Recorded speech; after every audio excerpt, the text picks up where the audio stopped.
Okay, hello, we can hear you. Now the question the other way around. Can you hear us? Okay, I can hear you. Perfect.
Tak jo, vážení přátelé, tady v sále asi postupně budeme začínat. Podle harmonogramu máme za minutu výkop. Tak já si ještě okomentuju v češtině takovou tu provozní věci. Samozřejmě budeme rádi, když se i vy zapojíte do diskuze, která je na konci dnešního semináře. A poprosím vás nechat si dotazy do té části závěrečné s tím, že potom máme tu výhodu, že tady můžeme zůstat a přejít do českého jazyka, co se nestihne v angličtině. And now I'll switch into English. Good afternoon, ladies and gentlemen, dear guests.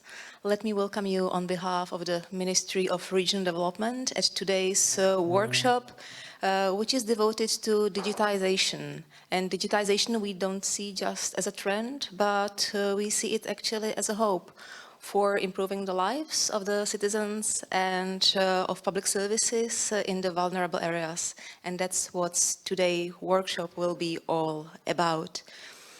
Our ministry, and in particular our Department of Regional Development, pays special attention to vulnerable places because we believe that the disparities among regions and among the cities in our country, but in the whole European Union, can lessen only if we help and if we empower those who are disadvantaged.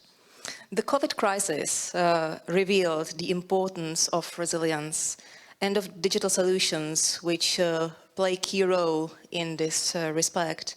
And we have seen how important it is to have access to public services through the innovative and digital solutions.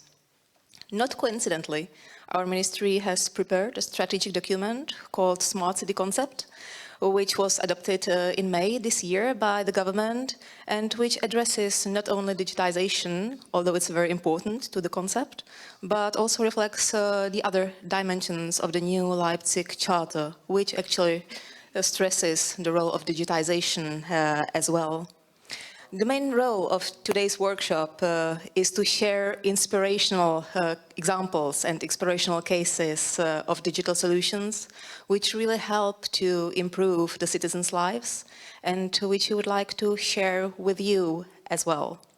So, ladies and gentlemen, let me introduce you to our today's panelists. We'll start with the Mayor of the city of Bílina, Mrs. Zuzana Schwarz Bařtipánová. Lieutenant Eva Betlachová of the Fire and Rescue Service of the Olomouc region. And last but not least, Professor Miloš Táborský, representing University Hospital in the city of Olomouc. Thank you for being with us today. We really highly appreciate it.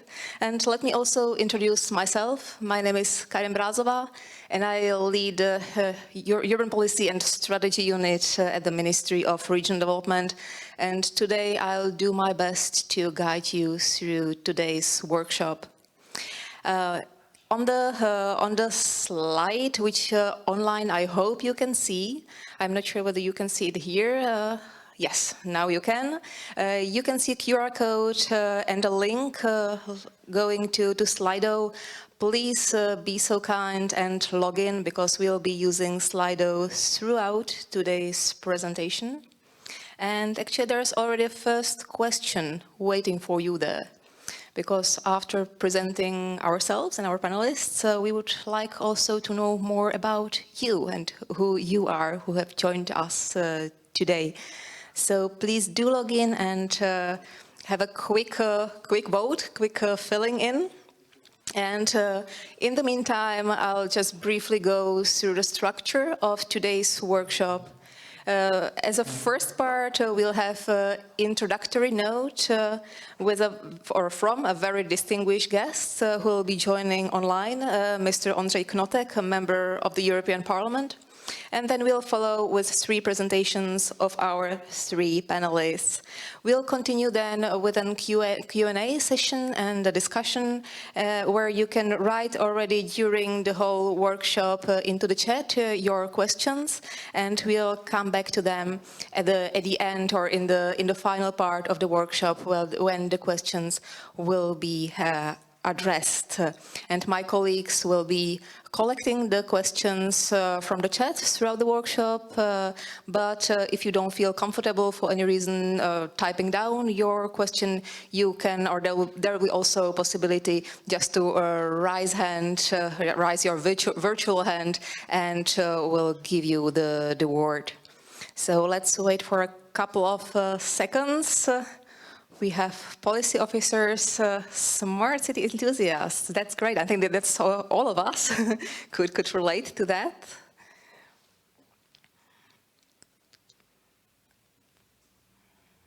The tool might be slightly slower to show updates. Director, architect, perfect.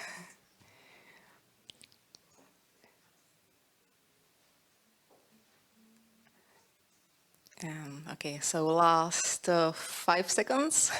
So make sure you type in your profession.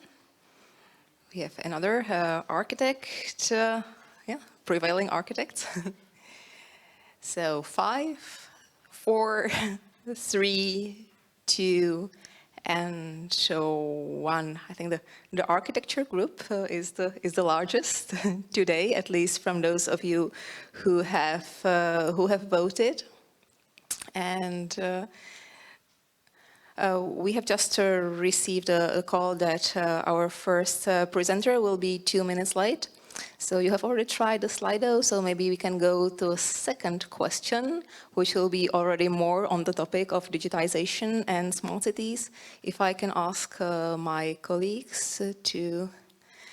Yes, thank you. I hope you can see it, those of you who are connected with us online as well.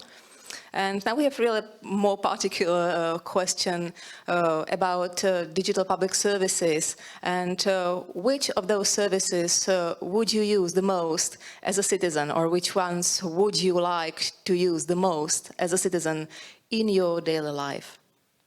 So please do vote again. Some of those public services actually will be even covered in today's presentations. Unfortunately, not all of them, because the length of the workshop doesn't allow us to cover everything, unfortunately. But maybe as a little bit of a spoiler alert, as the European Week of Regions and Cities will be celebrating next year its 20th anniversary, and at the same time the Czech Republic will be holding its presidency to the EU. So that's also one of the reasons why we've actually picked this topic, which we're having in the workshop today, the topic of digitization and of practical examples and solutions in the cities and in the territory. And that's also, as I said, a little bit of a spoiler, that's also the topic on which we would like to, and on which we plan to focus on during our presidency, and also hopefully during the next European Week of Regions and Cities as well.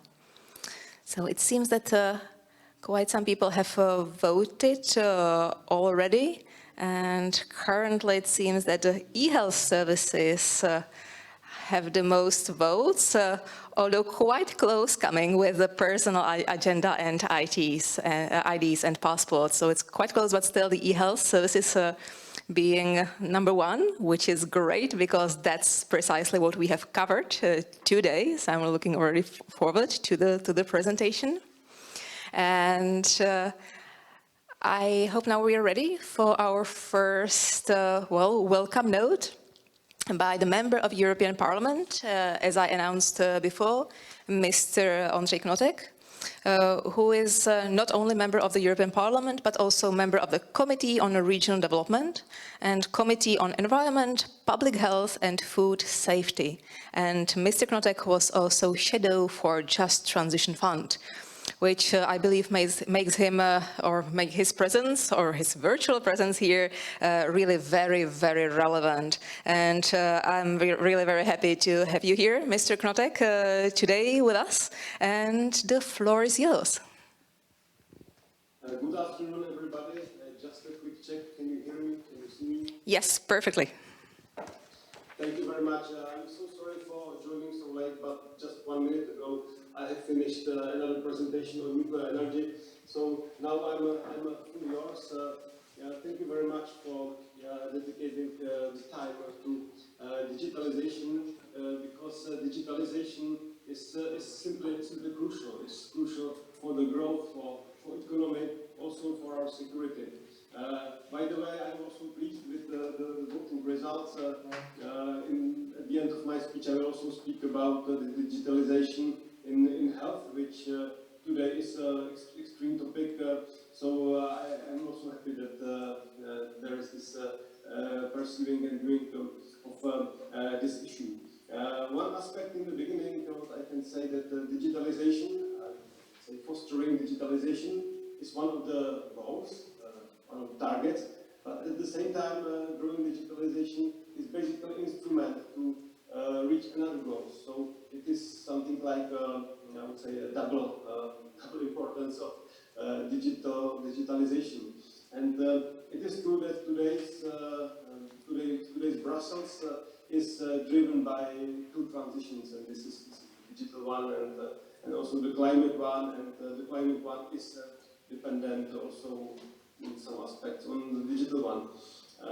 So therefore this importance is addressed in the framework, is addressed and has been addressed also in such specific thing, regulatory laws like the Just Transition Fund, but of course in all the others, and it is now clear that important share of the funds and the financial instruments will be dedicated to digitalization. Digitalization in regions is linked with connectivity. This is, I would say, the key success factor of the digitalization. We have seen during the COVID times that people were forced to work at home, and with pure connection it wouldn't work. And it is very important to make sure that digitalization would be not on the cost of the cohesion of the regions, which is also, let's say, one thing which we do in the Region Committee. Maybe I would like to say what is really now. So tomorrow in the Regional Development Committee we will debate the report from our initiative, which deals with the connectivity, deals with the fact how, for example, also increase the knowledge of population, the digital skills. Because if I make to compare making the regions connected digitally, it's the same importance as 200 years ago when the train corridor has been built. So those regions that are not connected simply cannot grow. When I look on the ENG committee and for public health,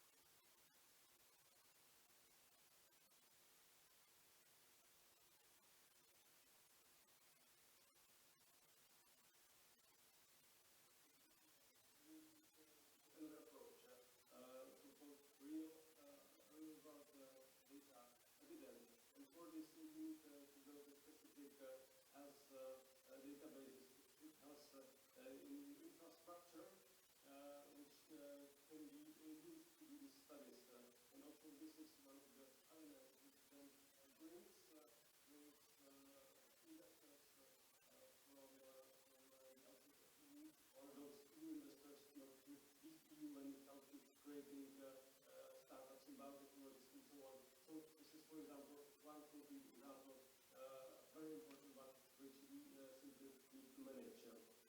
Last example of digitalization and health, and also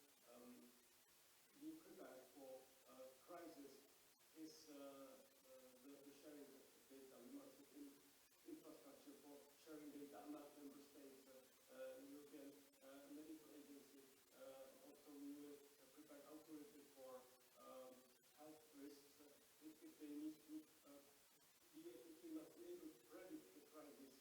They must have the data must be shared, and without digitalization, this will not be possible.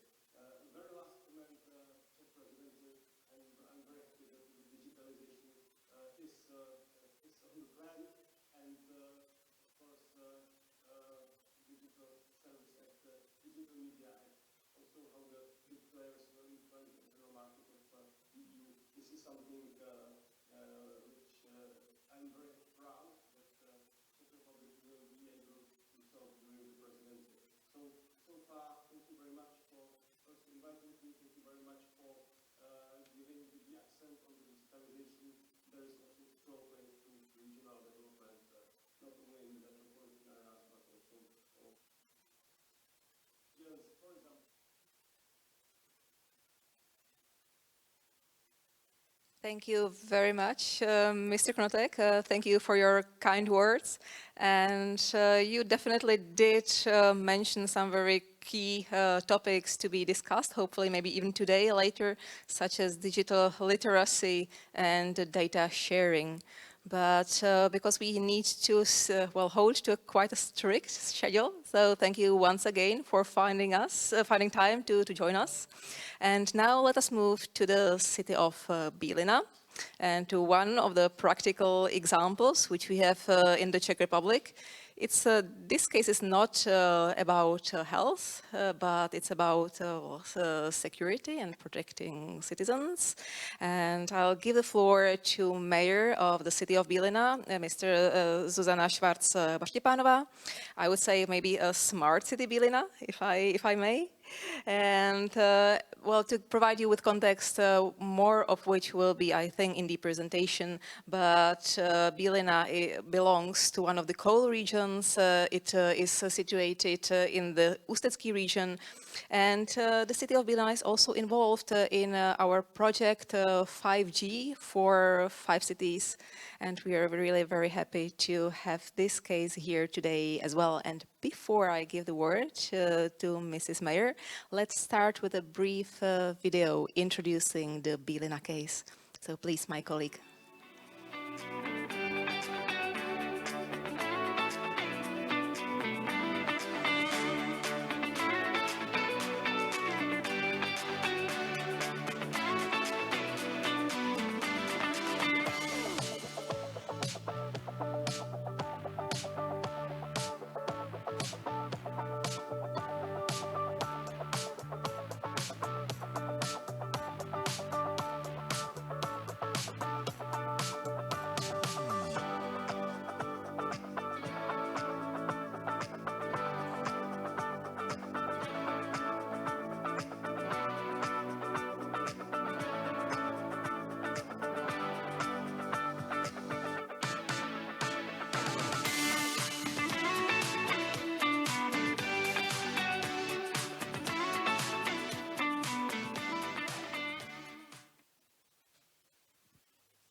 Gentlemen, let me introduce myself. My name is Zuzana Schwarz Bařtipánová and I am mayor of Bílina town.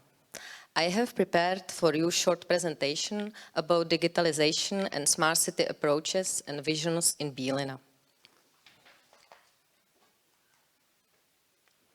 First, I would like to tell you some basic information about the town. Bílina is located in the northwest Bohemia. It's about 100 kilometers from Prague, Dresden and Karlovy Vary. Historically, it's known as a spa, mine and industrial area.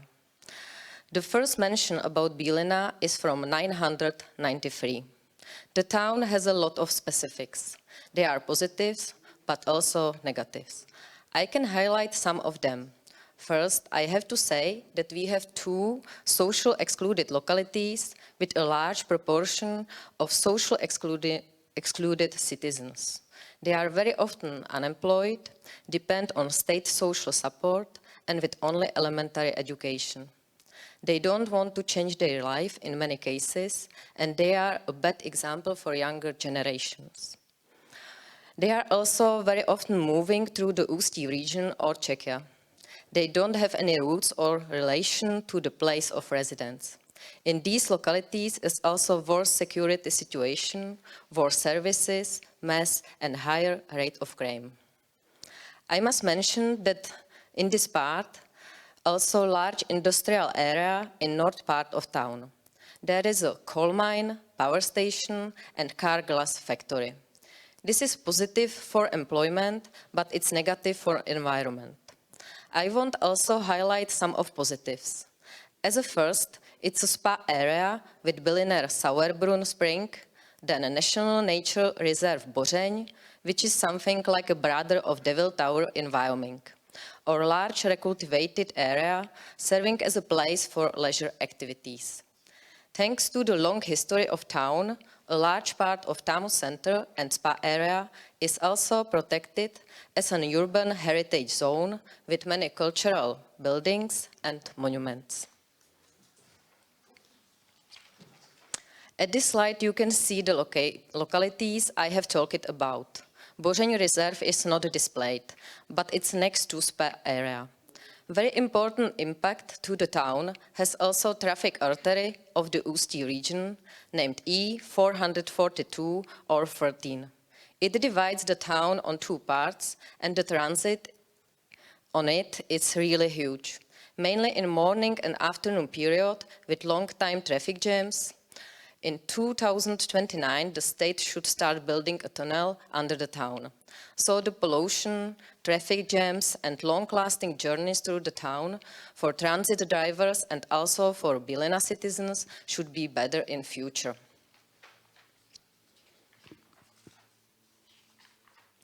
Now we can move to the basic information about our smart city strategy. It was developed in 2020 and it's divided into 7 main areas and 2 cross-section thematic areas. The main vision is Bílina as a smart city for the future. We have chosen 4 main priorities for the first period of realization. The presentation is aimed at 2 of them, e-government and security. In the e-government part, we have reached the best results. At this time, we have running citizen portal, citizen participation processes, transparent public procurement system, and high-quality e-communication. 1- and 2-way e-communication, municipality to citizens, and vice versa, we have implemented through mobile application, website, electronic official boards on the town hall, or social media channels. What we plan for the near future is chatbot on website and development of integrated map and data portal in open geographical information system on the website. Moreover, Bílina is very good covered by free Wi-Fi thanks to Wi-Fi for EU grant, 5G signal from O2 company thanks to winning in 5G for 5 cities competition, and almost 1/3 of town will be covered by optical network from T-Mobile company in this year. The second priority in smart city has security area. Our aim is to improve town camera system to the smart camera and sensor system, including advanced analytical smart software. With this project, we won in competition 5G for 5 cities in 2020. The main goal is increase safety feeling for citizens. The project is divided into 3 parts. The first part is live streaming of video among police cars, police officers in street, and operators in control center. It enables 5G data speed, and you could see it in the video spot before my presentation. The second part is focused on cameras and sensors to extend the system through the town, mainly in social excluded areas. It should be completed for the first pilot area during next half year. Third part includes smart analytical software installation and improvement of the control center. Here we expect fulfillment in 2022. The project is mainly financed from the town budget. We believe in getting a grant from Recovery and Resilience Facility in future. At this slide, you can see perimeters of 3 cameras in one of the social excluded area. When we upgrade the system with smart analytical software, then the operator in control center will be automatically warned that something will be happening in this area. The something will depend on programmed patterns of behavior in the smart software. I often have used an example: somebody with hood is running there, but it depends on the patterns. We have also prepared another digital services for citizens or visitors, as you can see at this slide. Very important for all of us will be online air quality measurement. It will be implemented through 2 sensors in the town. At this time, we can't get any information about air quality in Bílina. These data are available only for bigger cities around. Due to the coal mine, power station and huge transport, we see it as very important, not only for the municipality, but mainly for citizens, schools or sport clubs. What to say in conclusion? Primarily, we have to evaluate the impact on citizens. It is clear that processes and communication, thanks to using smart solutions and digitalization, have been speeded up and simplified. There is also improvement in safety feeling. At this time, mainly linked with online attendance systems in school, and we expect it also in public areas, thanks to smart camera and sensor system. Secondary, I hope I can say that citizens' perceptions have been almost fulfilled. In mobile broadcast application, we have about 1,700 subscribers. Expectation was about 1,200 subscribers. Wi-Fi for EU have been used by 15,000 clients or users during last 3 months. Importance of digitalization and smart solutions proved to be important during the COVID lockdown period. We also believe that digital services and very good connectivity in Bílina will help to attract to the region new companies, schools or services. We hope it will help us to keep and attract new people to Bílina region. And altogether will help us during the transformation process we have gone and we will go through. Thank you for your attention. And you are welcome with your questions. You can see here some contact information to me or to the town. So thank you.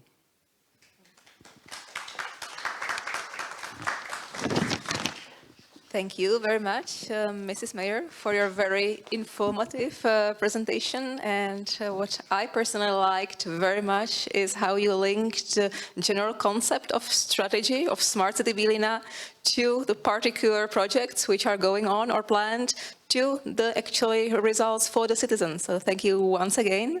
And the applause here was really well deserved, I should say. And let's enjoy also that we finally, after 1.5 years, can also have a real applause in the room. So thank you once again.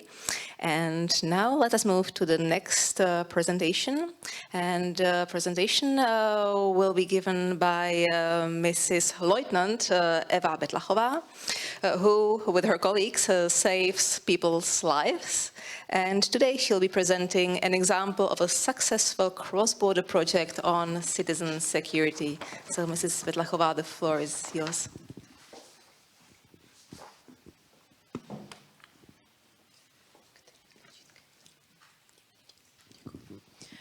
Good afternoon, ladies and gentlemen. My name is Eva Betlachová from Fire and Rescue Service of Olomouc region, and I prepared a presentation of 2 projects that touches the digitization in terms of disaster preparedness and emergency management in cross-border area of Czech Republic and Poland.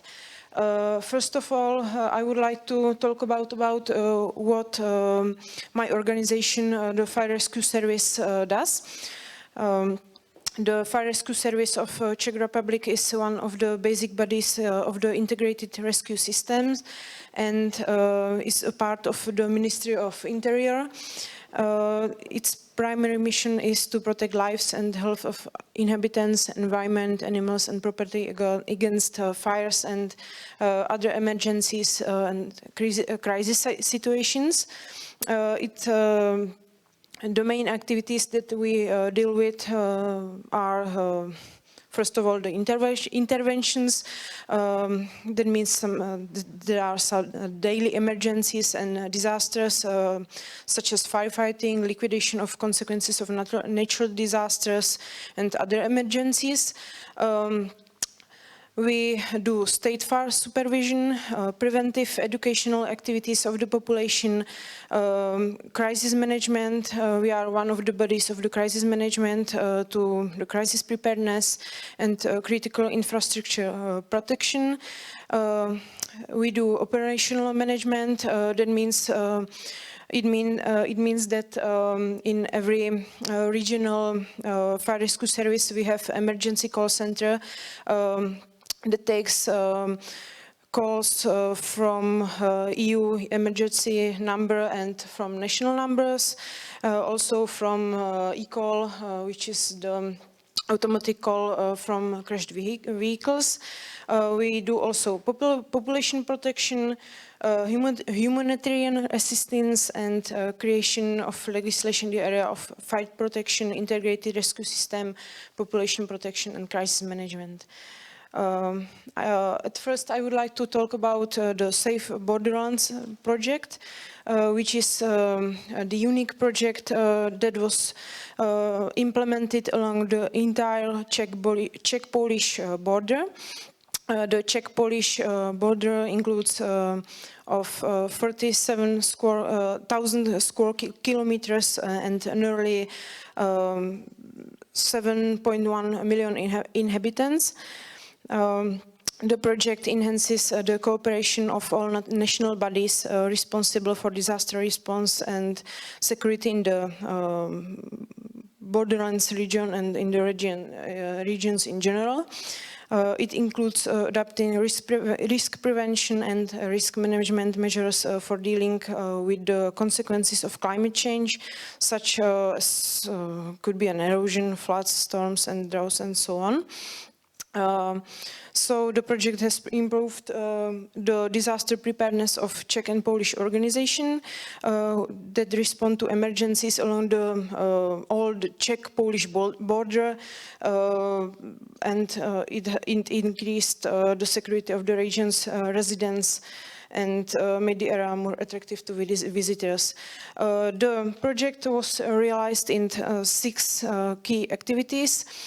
First, it was analysis and evaluation of the current state of services for cooperation of institutions responsible for border security. That means that we optimized joint rescue plans. We had some conferences that were aimed at exchanging experiences and good practices in the field of the crisis preparedness and risk management. Also, we created information materials for citizens and visitors of Czech-Polish borders. Next 4 activities were aimed to increase the level of the cooperation and compatibility of systems in traffic accidents, firefighting, water rescue and diving, technical rescue and environment protection. These activities included development of methodologies for joint interventions, joint trainings, collaborative exercises, and each partner also acquires special equipment. Last key activity that is most related to today's topic of digitalization is strengthening the communication system and sharing information for crisis management. In terms of this key activity, we did language preparation. We learned Czech and Polish language to be able to communicate between ourselves. We had exchange internships for operation center staff, and the most important, we established a system for the cross-border exchange of information to ensure preparedness and manage interventions, which is a common information portal and the interconnection of video conferencing systems. The interconnection of video conferencing systems, each of the partner of the project acquired video conferencing technology. By that we created border exchange of information between the operational and information centers. Those are that receive the emergency calls and also are responsible for providing information support to the intervention commanders. And we also created a common information portal, which is divided into two sections. The public section has some project information and implemented project activities, and in the internal section we share common information and documents, mostly the joint methodology for joint intervention that was made by the key activities of the project.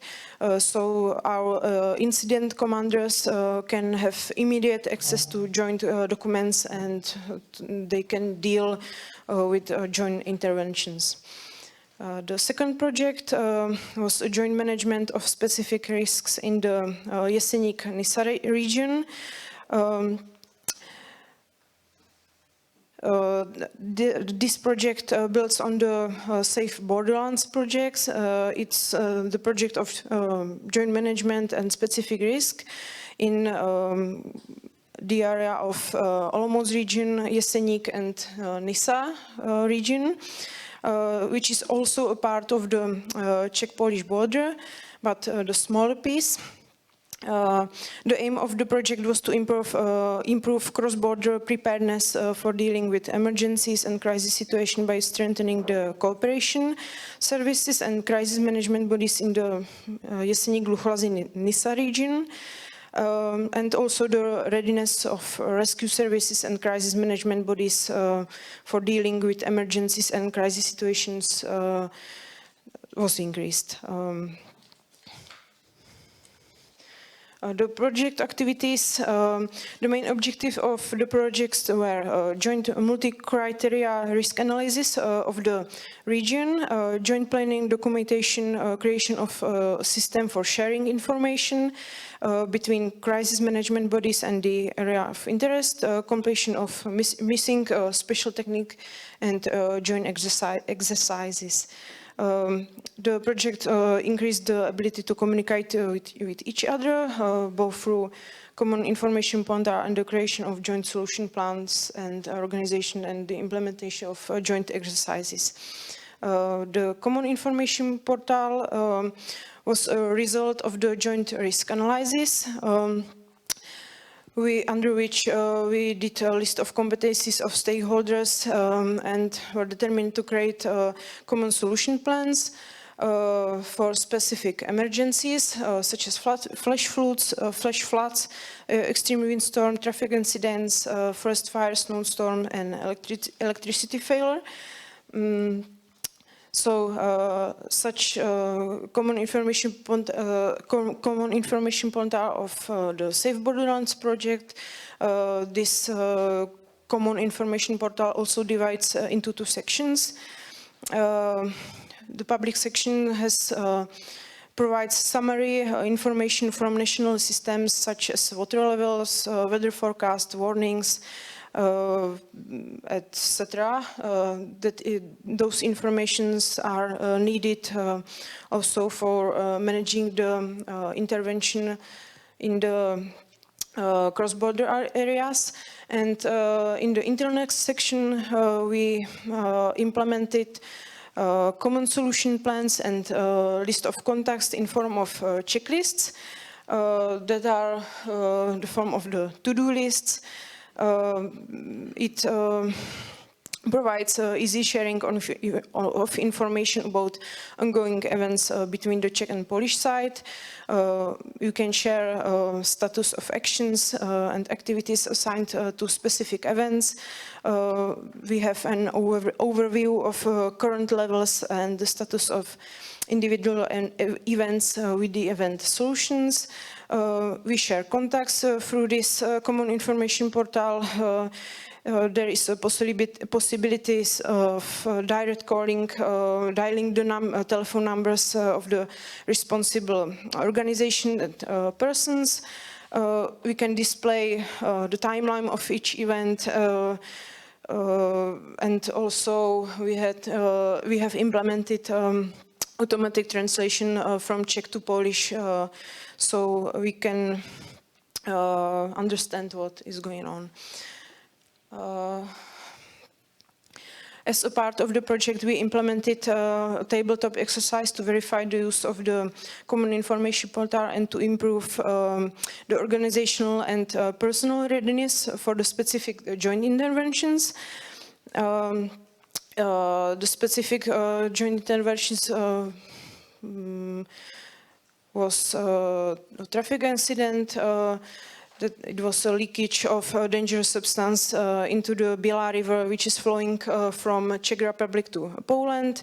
So the organizations or bodies that were involved in the tabletop exercise had to share the cross-border information about spreading that dangerous substance. They had to take actions on national levels, and they had to share information about what is going on, not to be easy at windstorm and flash flood and crashed bus of Polish citizens. And we called an assistance from Czech Republic and from Poland. And in this slide you can see the flow of the information that was going on from our operational and Czech operational and Polish operational services and through the information portal. So thank you for your attention, and that is all from me. Yeah. Thank you.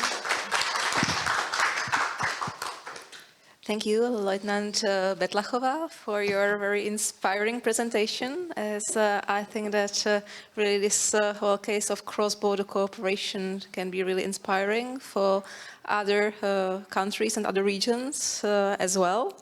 And I'm particularly happy that you mentioned communication as being important, and that we actually should not see digitization as only a technological tool, but rather as an enabling factor for better cooperation and more effective cooperation and data and information sharing. So thank you once again for that.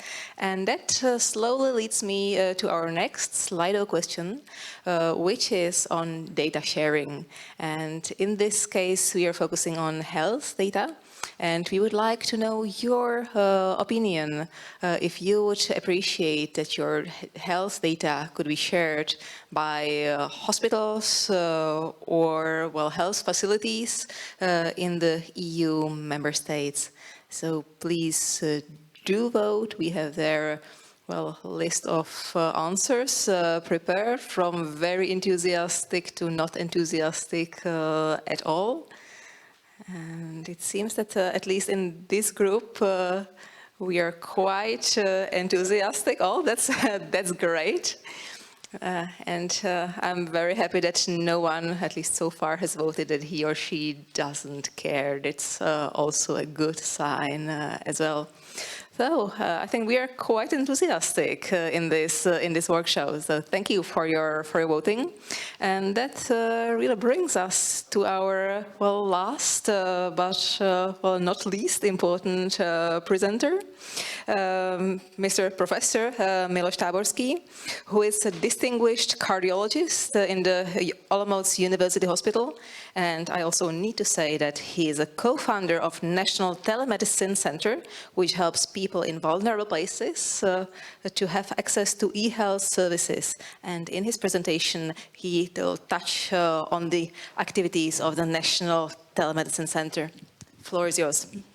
Thank you very much. Ladies and gentlemen, good afternoon. My name is Miloš Táborský, and I'm from the National Telemedicine Center, which was created 9 years ago in University Hospital Olomouc, Czech Republic. Let me share with you our opportunities for improving the health and social status of the population of vulnerable regions. And the example of Jeseníky region, I am happy that my previous speaker spoke about the Jeseník from another point of view. We are trying to improve the status in the same region from the medical point of view.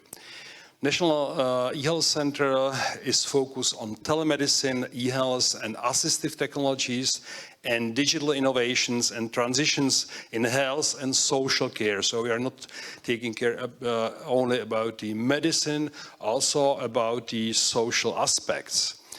The goal of the center is provide daily routine telemedicine care, also doing our own research, scientific verification of new telemedicine procedures. We do a lot of cooperation with policymakers on the European level, also on national and regional and local level. Jeseníky, as it was already mentioned, is a very vulnerable part of Moravia, which is situated around Polish border in Olomouc region with a population about 150,000 inhabitants. What is also important to say that, for example, the unemployment in this region is twice as high as in the region itself. There's a typical outflow of the young people out of the region and the rising average age of the population. For example, the mean age of the population in this small part is 62.5 years. That means we have a lot of octogenarians, we have a lot of old people, and those people are especially vulnerable. In these regions, we have two local medical centers in Jeseník and Šumperk, but they are doing also only, let's say, basic medical care. And it takes, because the region is long, approximately 1.5 up to 2 hours by train or car, going from this north part to the center of Olomouc. The question is how to improve the lives of citizens in vulnerable regions. What are the possibilities? Of course, there is a great demand for improving the quality of medical services and also of quality of life from the local stakeholders. 2 years ago, we started a systematic cooperation with the government of the Olomouc region and the town of Jeseník, which should lead to the improvement in the quality and scope of healthcare provided. We also have the cooperation with Ministry of Health, health insurance companies, health payers, and this is very, very important. For example, we try to apply European projects to this region. As example is this Jade Care project, joint action on implementation of digitally enabled integrated person-centered care. And we try to adapt good practices. They are existing in some European regions like Basque Country, Catalonia or south of Denmark. to support the coordination and integration of health and social care in the area. We also try to take care about the psychiatric issue, and we try to introduce there our exchange platform, which is very important to exchange the medical data between the hospital, GPs, specialists, and etc. The aim of this project is not a total adoption, but usage of reasonable ideas, tools, and methods, which can be adapted to the Czech legal framework. In the, let's say, in the beginning of COVID era, we try to create a regional e-health project which is built on a robust communication and on integration platform for the regional e-health within the University Hospital Olomouc and interconnection with the other care providers in the Olomouc region and beyond. And as you see on the right side of the slide, in the center there's a university hospitals. On the right side there are different hospitals, outpatient departments, centers, etc. And everybody has the same data based on this platform.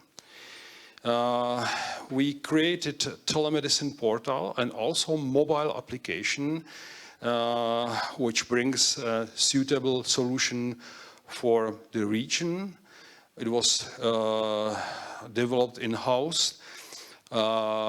It's a video consultation platform, and part of this is, let's say, making the appointment patient and doctor, asking for the e-recipe, asking for different kind of examinations like X-ray, ECG, whatever. And patients are active. They can follow some values on the application. For example, patient with diabetes. Patient can have an overview how the level of sugar, blood sugar, is developed during the time based on the therapy and activities and lifestyle, etc. It is very motivating for the patients. There's of course a possibility for multidisciplinary consultation, because especially older people are fragile. They have not only coronary artery disease, they don't have only hypertension, but very often they have 5 and more diagnoses. They take 10 plus tablets, and we have to take care about this. We also have some alerts in this platform or app. So if some values will come over or under some let's say alert regions, will get immediately the message patient has a very high blood pressure, like 200 to 120 repeatedly, and please do something with the patient immediately. So we can contact the patient just very simply way via telephone, or we can use the video conferencing platform saying, hey, Mrs. X, what you are doing? Did you take the tablets today morning? How do you feel? What was the problem? So please do this and this. Another important project for this vulnerable place is so-called Z-Case project. This is more dedicated to the emergency cases. So if the patient has, for example, chest pain and there is a suspicion of acute myocardial infarction, so the rescue can send us immediately ECG from the time of the patient symptoms. So we can see in Olomouc clinic what is on the ECG, if there is so-called STEMI, if the patient should immediately come with a rescue to the university hospital to be treated with percutaneous angioplasty, which is a standard for all patients.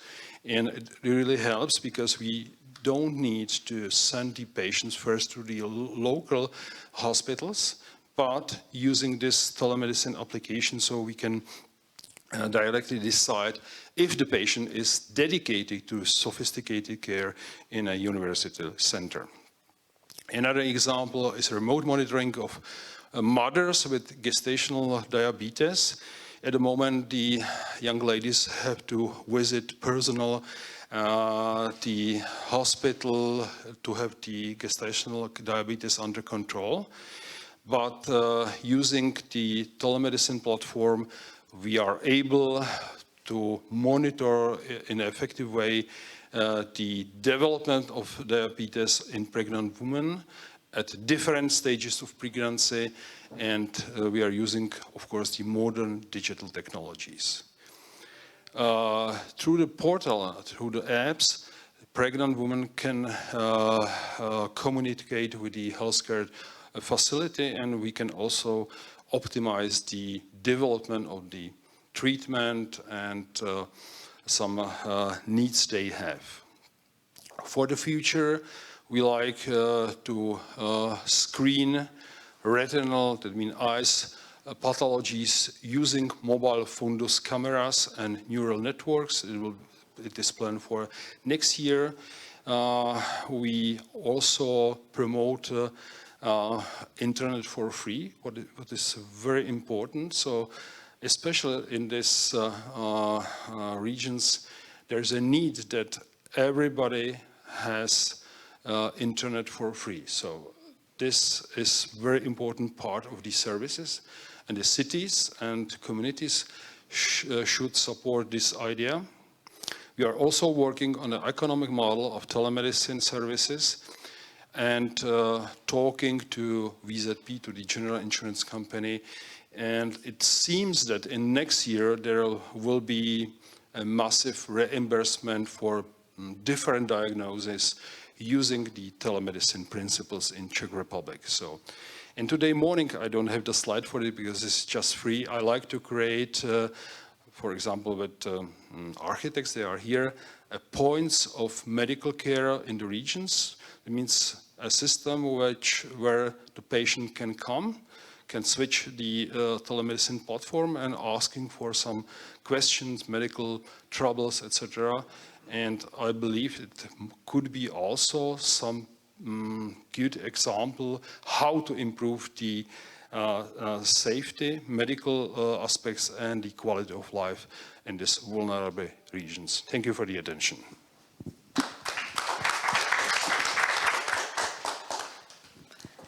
Thank you very much for this presentation. And I'm quite happy again that some of the things that you mentioned we have integrated in the smart city concept, which I mentioned at the beginning in our strategic document.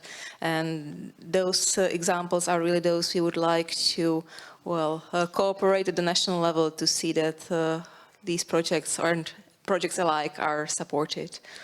And now on the slide, on your screens, you can see our next and last Slido question. And we'll move to the field of trust, because we have talked here about data sharing, about information sharing, about the benefits of sharing health data across the borders, but all data sharing and data technologies bring with themselves also the issue of trust to some degree at least.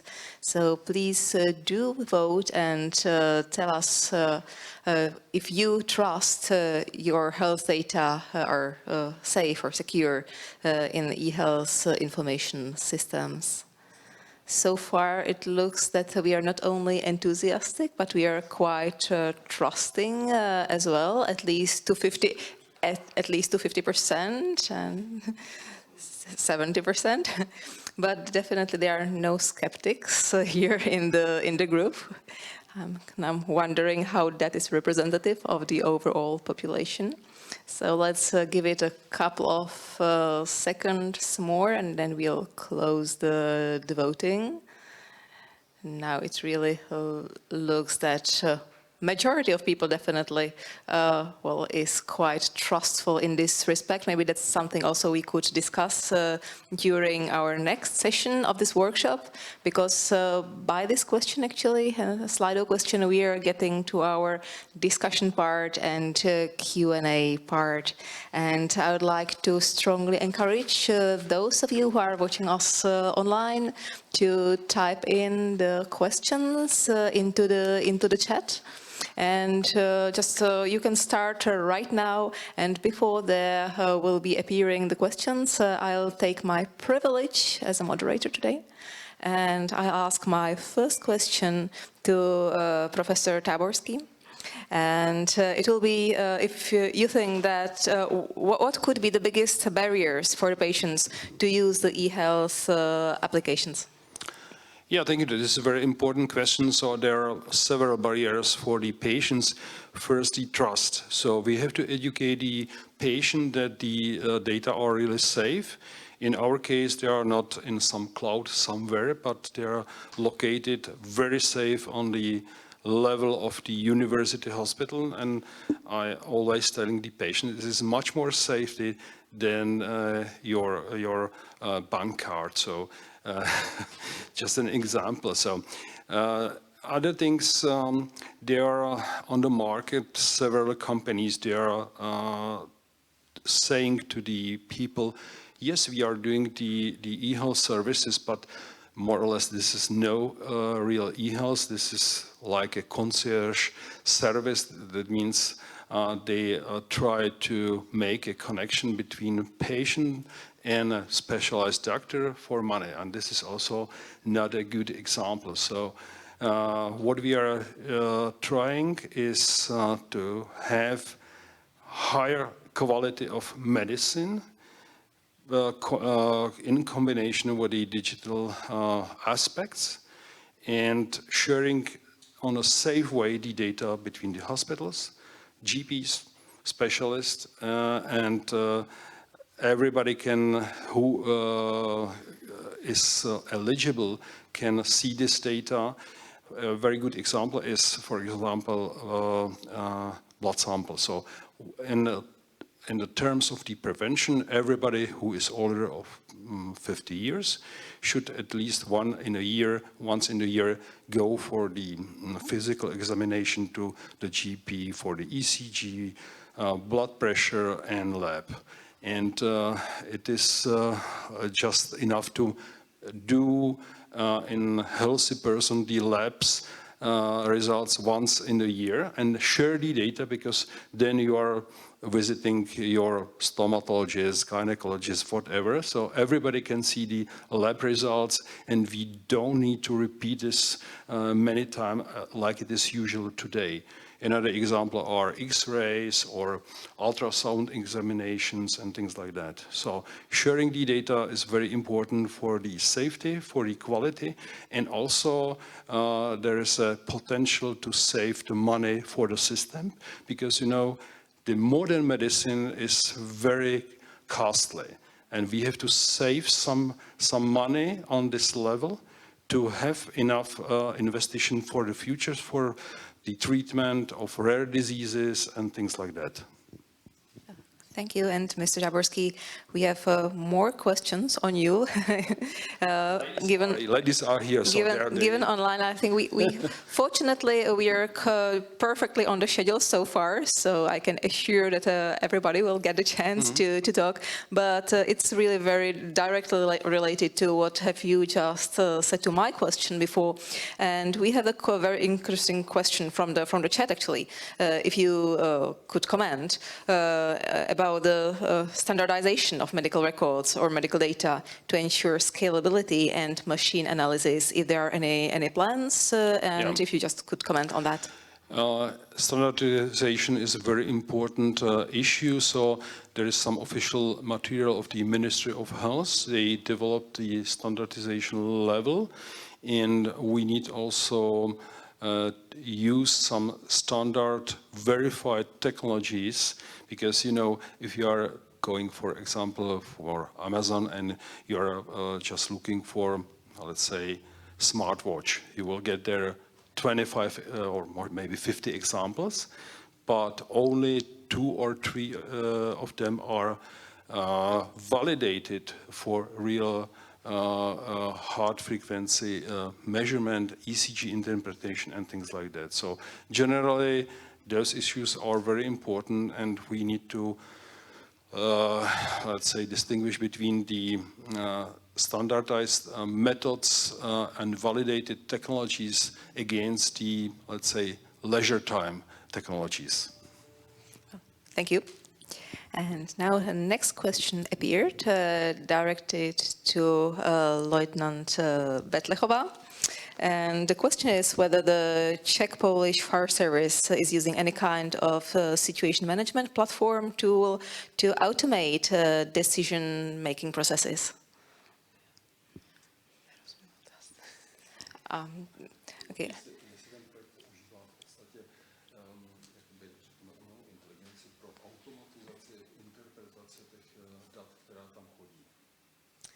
No, it does not use that. All is dependent on the actual human that uses the Common Information Portal. And I'll develop on this question, maybe because those were really very interesting projects which you presented. And I would be curious if you plan any follow-ups or any further projects using also digital solutions and sharing in your region, if you could comment on that. Yes, we actually planned 2 of the projects that are approved by the monitoring committee and will be realized in next year.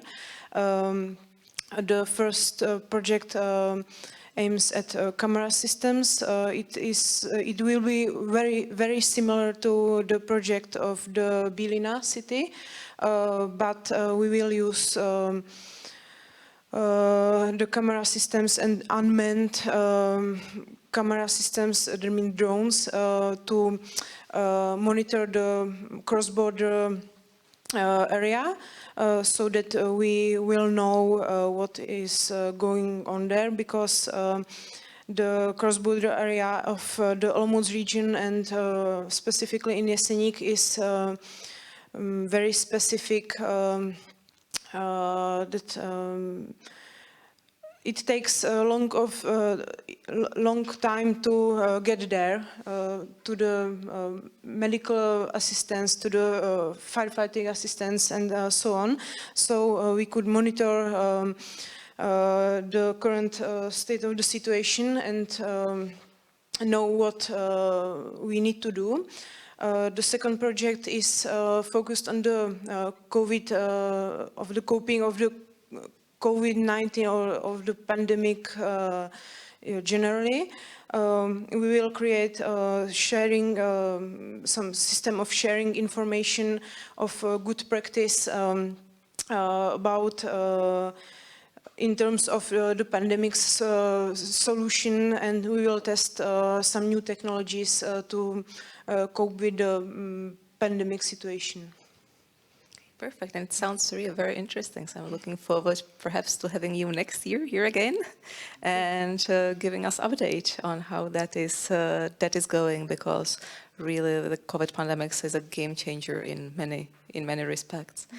And as well, the questions start to be quite equal, because now I have one directed to Mayor Bařtipánová, and well, our participant wants to know which problems in the field of digitization your region faces. Which are the largest challenges or largest problems when it comes to digitization in your city, I would say, or in your region? I think that the main problem is human, as my colleague said, because it depends on the people. The people who want to use digitalization and Wi-Fi or data networks, they can use it. But the older people, the people with some problems, they don't use it. And of course, our big proportion or big part of population that is living in social excluded areas, they have worse attendance to these networks and to this data and Wi-Fi. So it's about money, about human, and about the possibility to access the networks. May I add something? Yeah, sure, go ahead. I believe also one important issue for all of us is the education of the population, because money is of course a problem, but we need to educate especially older people how to use it in the simplest way. But this simple way of using digital technologies is saving lives, and this is the key message. So I have a goal for you. So Bílina has to create courses for older people to start with the internet, with the smartphones, whatever.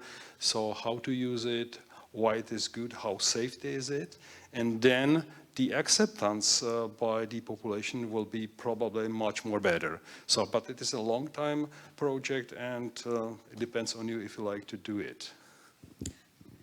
Can I add something? For example, we start on it. We have 2 houses with flats for seniors, and the program Wi-Fi for EU is implemented in these houses. So our care persons are working with the seniors, and they are learning them to use the Wi-Fi and the data.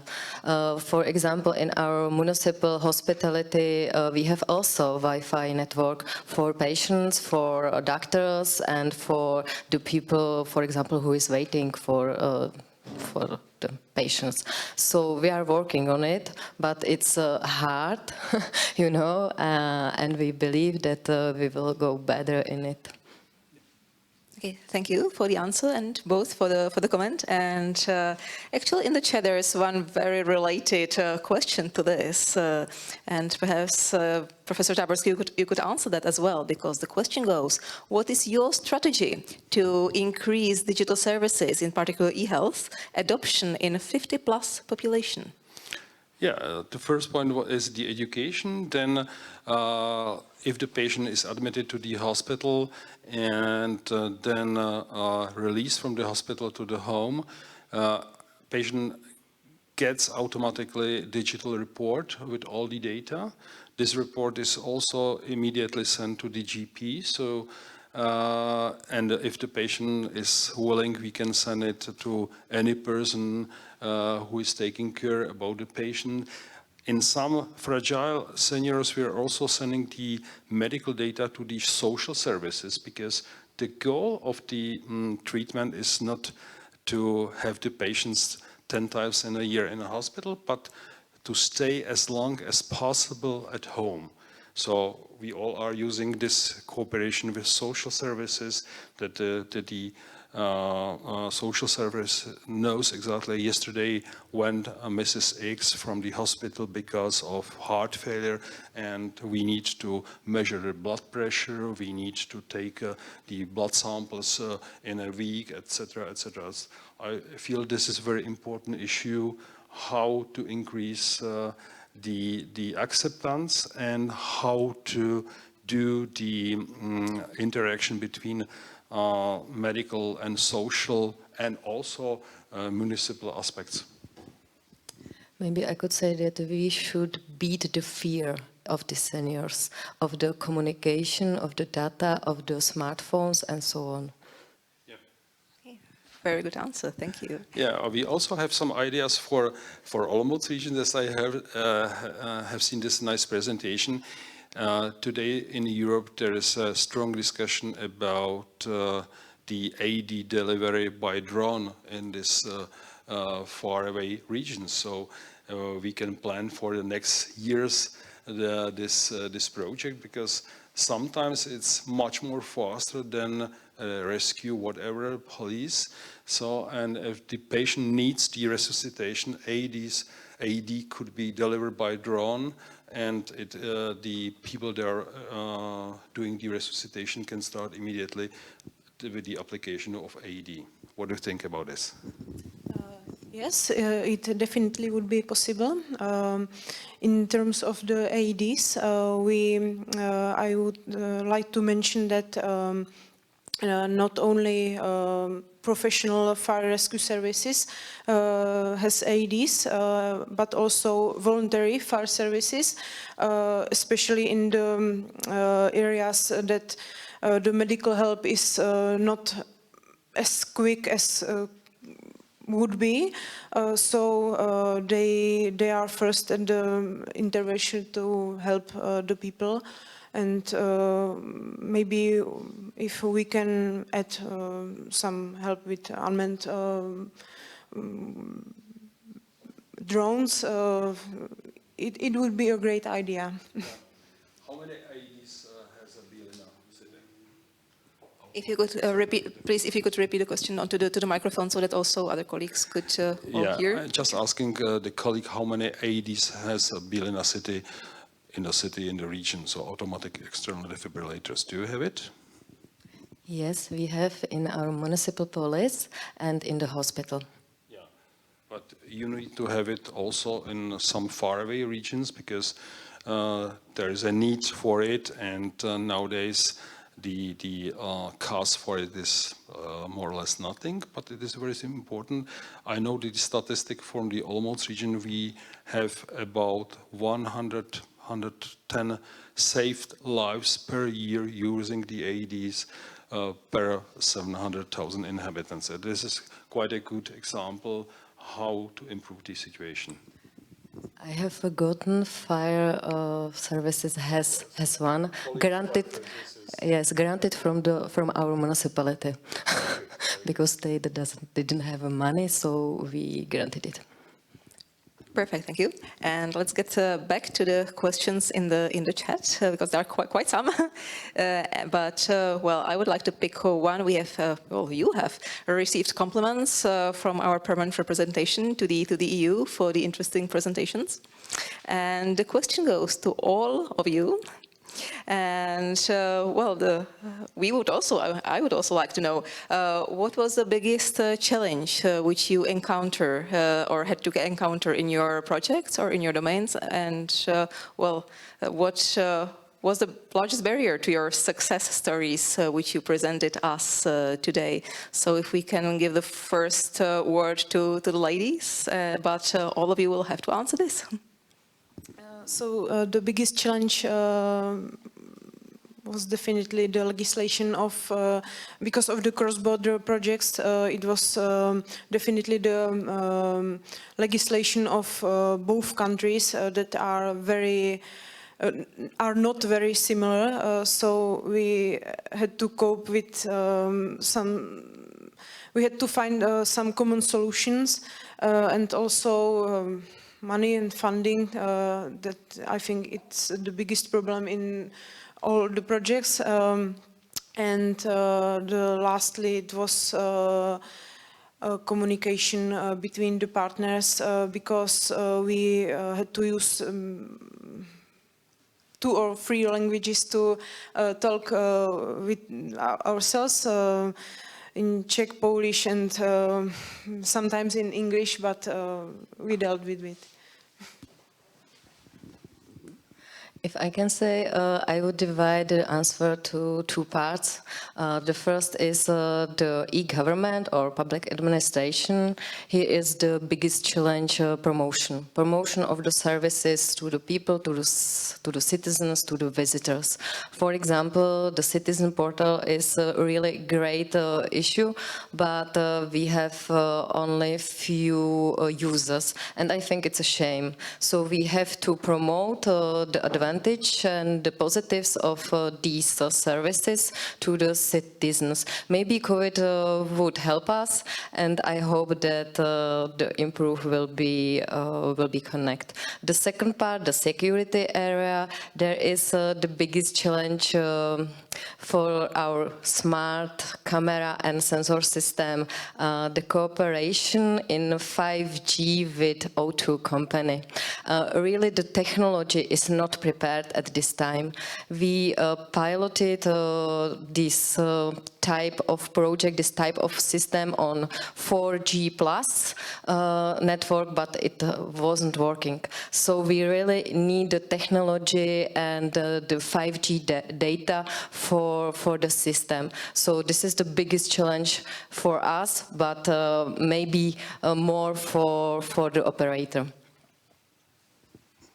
If I may to add something, the biggest challenge for me personally was to motivate the people, because as we started 10 years ago, at this time digitalization was not a big issue. That today we have 25 people in the team, plus 30 doctors in the university, and together more than 100 people trying to improve the digitalization in Olomouc region. And this, let's say, kind of enthusiastic view and future hope is very important for all these projects.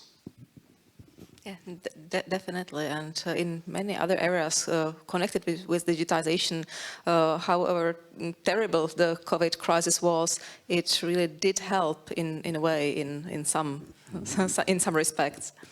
And well, actually, when we are talking, or when we were talking about the barriers, another question from the chat, which is directed to the e-health, but I would gladly use it more generally, because it refers to all the domains, not only about medical data, but also concerning the security data from the webcams, and civil protection data as well. And the question goes, if there are any legal barriers to store and share the data in your respective domains, which your projects are involved in, if you could comment on this. As I can say, we have another project for the cyber safety data in our municipality.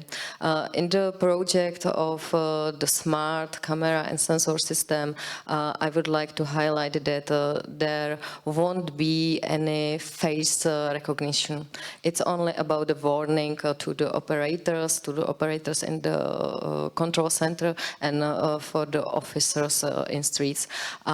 We won't share data with anybody at this time, but we plan for the future that we would like to prepare the approach to the data system for police of Czech Republic, but it depends on the legal situation and money.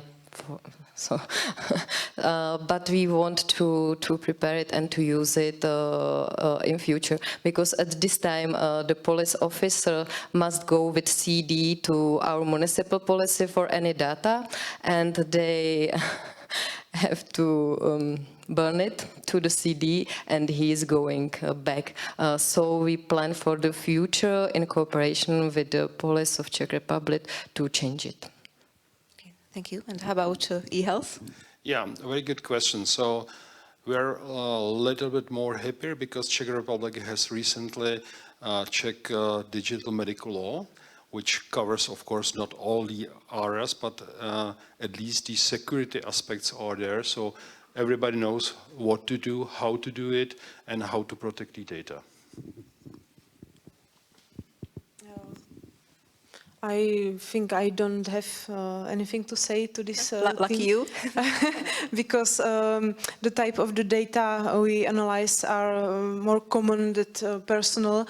It is more about how many people, how many injured people, what they did, and what is the common situation at the intervention. So we don't have any problems with this type of data sharing. And how about interoperability of the systems? Yes, it was a big question. As I talked about earlier, the biggest challenge was the legislation processes in both countries, but by creating a common information portal that is on the website, we avoided some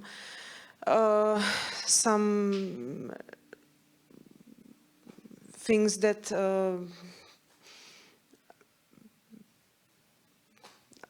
sorry, I lost my word. That doesn't matter.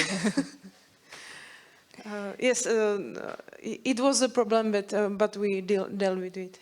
Okay, good. It's great to hear that, and I think also encouraging for those, well, regions which would like to follow your example of digitalization in cross-border cooperation. We are slowly getting to an end. We have some last 5 minutes to the end, to the official end of our workshop today. So it's probably time for a last question, which goes to Mrs. Bařtipánová, and it's more from the social domain, I would say, and an anonymous, well, participant wants to know about the people from the, let's say, disadvantaged locations in Bílina, whether they are also somehow active agents in the process, or whether they are only subjects to the surveillance. And you mentioned quite a lot of participation in your presentation as well, so I think you could comment on that.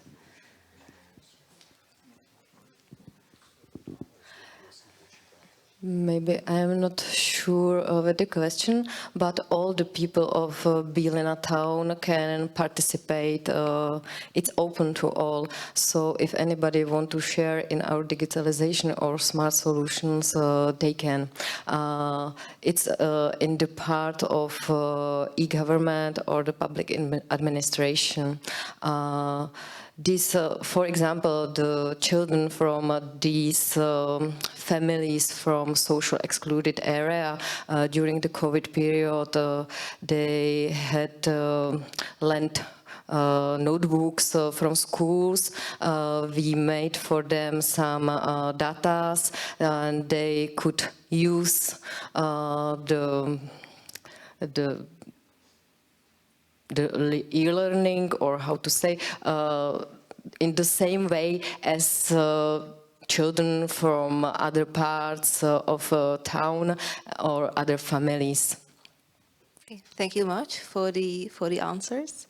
And I believe that really is through the projects like these that socially or economically disadvantaged localities won't be soon disadvantaged anymore. And as said, we have some 4 minutes now, so let me slowly close today's discussion. And I would like to thank you once again, both of you today here with us physically, colleagues from the ministry, from the Charles University, and from our other partners. I would also like to thank very much all of those to all of those participants who actively, especially those of you who actively participated, both in the Slido responses as well as in putting to the chat very inspiring and very good questions.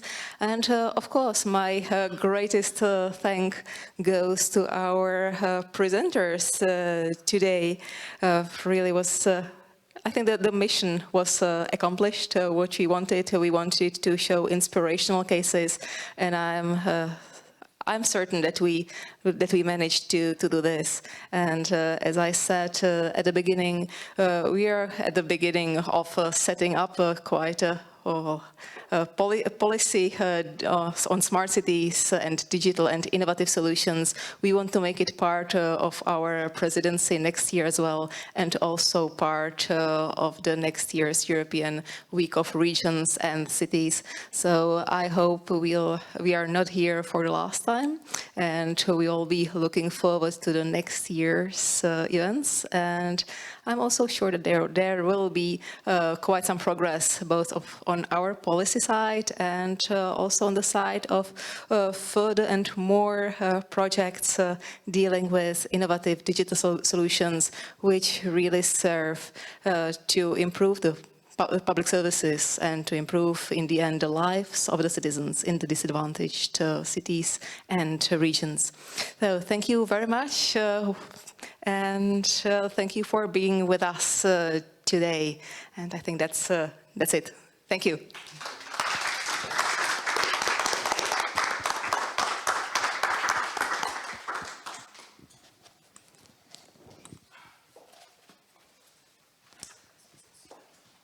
Už jsme se vypli? Děkuji.